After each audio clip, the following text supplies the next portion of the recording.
இப்போ நம்ம பலாப்பழ அடைக்கு தேவையான தேங்காய் திருவி எடுத்துக்கலாம்.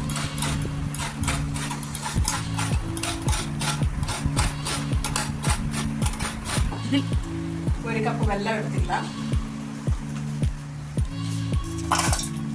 இந்த கப் 1 கப் தண்ணி ஊற்றிடலாம். இதில் நம்ம 1 கப்பு தேங்காய் எடுத்துக்கலாம். இந்த கப்பு தான் எல்லா இதுக்கும் 1 கப்பு மாவும் இதுக்கு 1 கப் தேங்காய் திருவள்ளும் எடுத்துக்கலாம். ஆனால் பலாப்பழத்தை அடிச்சிருக்கலாம். இது கூட இடிச்செடுத்த 1 கஷ்ணம் சுக்கு, 4 ஏலக்காய். இது அடைக்கல பலாப்பழம் அடிச்சிருக்க போல. இதோட முக்கியமான விஷயம் என்னன்னா, நம்ம பலாப்பழம் ஹல்வா பண்ணும்போது இப்படி தான் அடிச்சிருக்கணும். இப்போ நாம வச்ச வெல்லம் இந்த நல்ல போல கரைஞ்சிச்சு. ஆஃப் பண்ணிக்கலாம். இப்போ நம்ம அடிச்செடுத்த பலாப்பழத்தை இதில் ஊற்றிக்கலாம்.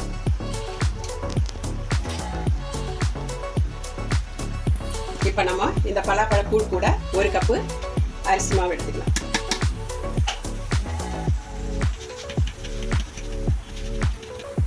இப்போ இந்த மிக்ஸ் கூட ஒரு பிஞ்ச் உப்பு சேர்த்துக்கலாம். மிக்ஸ் கூட நம்ம உருக்கின வெல்லத்தையும் சேர்த்துக்கலாம்.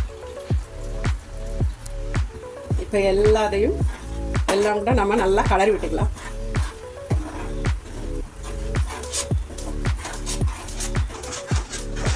இது கூட நம்ம 1/2 கிளாஸ் தண்ணி. இப்போ இது கூட நம்ம 1 கப்பு தேங்காய் திருவல் சேர்த்துக்கலாம். நல்லா மாவு வெந்த வர வரைக்கும் நம்ம இலக்கிட்டே இருக்கலாம்.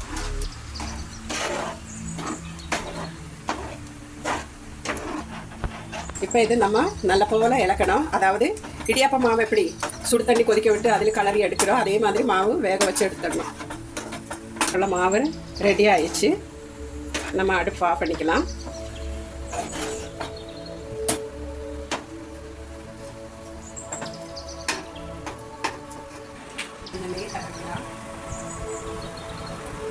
அதுக்கப்புறம் இந்த வெந்த மாவை கொஞ்சம் கொஞ்சமாக நம்ம இதில் எடுத்து வச்சுக்கலாம். ஏன்னா மாவு ரொம்ப சூடு, அதனால தான் நான் கந்தியில் எடுத்துக்கலாம். கொஞ்சம் நெய் தடவிக்கலாம். இது திரட்டிக்கலாம்.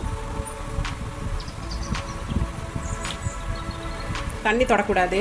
நெய்யோ இல்லை எண்ணெயோ கொஞ்சம் அப்படி தொட்டு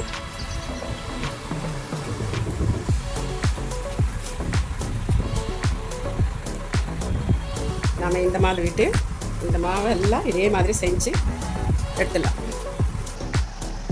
அவங்க செய்யலாம். நம்ம இந்த மாதிரி கும்பிள் மாதிரி பண்ணிவிட்டு அதிலும் இந்த மாதிரி பண்ணிடலாம்.